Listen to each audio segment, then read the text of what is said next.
सबसे पहले तो क्या इंडिया में एग्रीकल्चर को, भारत में कृषि उद्योग को क्या करना चाहिए, किन चीज़ों पे फोकस करना चाहिए, वो अपने आप में एक बहुत इम्पॉर्टेंट पॉलिसी पॉइंट है।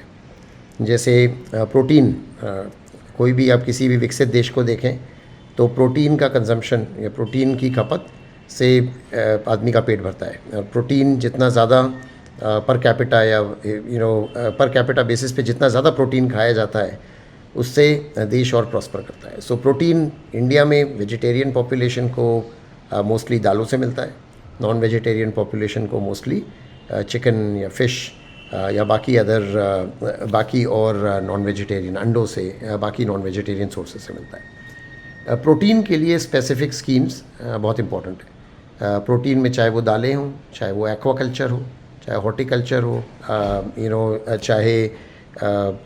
चाहे पोल्ट्री हो, चाहे एग्स हो, उसके अंदर कुछ स्कीम्स डेफिनेटली लानी चाहिए। हम देख रहे हैं कि जो पल्सेस या दालों का जो प्रोडक्शन है वो कम हो रहा है इंडिया में, इंपोर्ट बढ़ रहा है। तो इवन देश के आत्मनिर्भरता के लिए, प्रोटीन की आत्मनिर्भरता के लिए ये बहुत ही ज़रूरी है। सिमिलरली हम देखें एनिमल फीड, ये जो एनिमल पूरा सेक्टर है, जिस भी सेक्टर में एनिमल्स हैं, चाहे वो मीट हो, रेड मीट हो, चाहे वो पोल्ट्री हो, चाहे वो फिशेस हो, चाहे वो प्रॉन्स हो, एनिमल फीड प्राइसेस एक कमोडिटी है, उसकी प्राइसेस ऊपर नीचे जाती हैं। उसके कारण किसानों को और जो भी प्राइमरी और सेकेंडरी प्रोसेसिंग इंडस्ट्रीज़ हैं उनको काफ़ी वेरिएबिलिटी देखनी पड़ती है अपने प्रॉफिट्स में। तो एनिमल फीड से रिलेटेड जो भी उत्पाद हैं, जैसे कॉर्न या मेज़, मक्का, सोया, राइट, इस टाइप के जो भी कमोडिटीज़ हैं जो एनिमल फीड के अंदर जाती हैं, उसके लिए भी सरकार को बढ़ावा देना चाहिए। सिमिलरली एडिबल ऑयल, अगर आप देखें कि एडिबल ऑयल में हम पहले आत्मनिर्भर थे, अभी ऑयल की प्रोडक्शन कम हो रही है, ऑयल का इंपोर्ट बढ़ रहा है, और सो इसीलिए एडिबल ऑयल के अंदर सेल्फ सफिशिएंसी, आत्मनिर्भरता लाना भी बहुत ज़्यादा ज़रूरी हो गया है।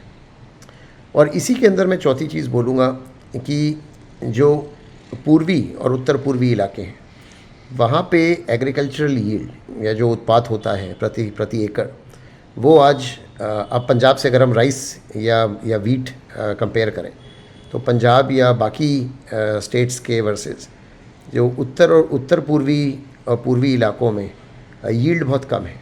सो वहाँ पे यील्ड को कैसे बढ़ाएं, चाहे वो टेक्नोलॉजी से, चाहे वो सीड्स बेटर हो, चाहे वो फर्टिलाइज़र्स बेटर हो, राइट, बट उसके ऊपर उसके लिए कुछ स्कीम्स और कुछ बढ़ावा ज़रूर देना चाहिए। अब जो दूसरा पार्ट इस बजट से हम एक्सपेक्ट करेंगे वो है कैसे किसानों की और मदद की जाए और कैसे किसानों के लिए और बेहतर स्कीम्स लाएं और उनकी ओवरऑल प्रॉस्पेरिटी को, उनके ओवरऑल लाइवलीहुड को, उनके ओवरऑल इनकम को कैसे बढ़ावा दिया जाए। अब इसमें बहुत सारी चीज़ें आ जाती हैं। एक, आज भी किसानों को, जबकि मंडियाँ बनी हैं, इंफ्रास्ट्रक्चर बेटर हुआ है, लेकिन आज भी किसानों को वेयर हाउसेज़ उतनी आसानी से नहीं मिलते, कोल्ड स्टोर वेयर हाउसेज़ उतनी आसानी से नहीं मिलते। अगर ये वीडियो आपको पसंद आया है तो इसे लाइक ज़रूर करें। अगर चैनल अभी तक सब्सक्राइब नहीं किया है तो कर लें और नोटिफिकेशन पाने के लिए बेल आइकन भी दबा दें।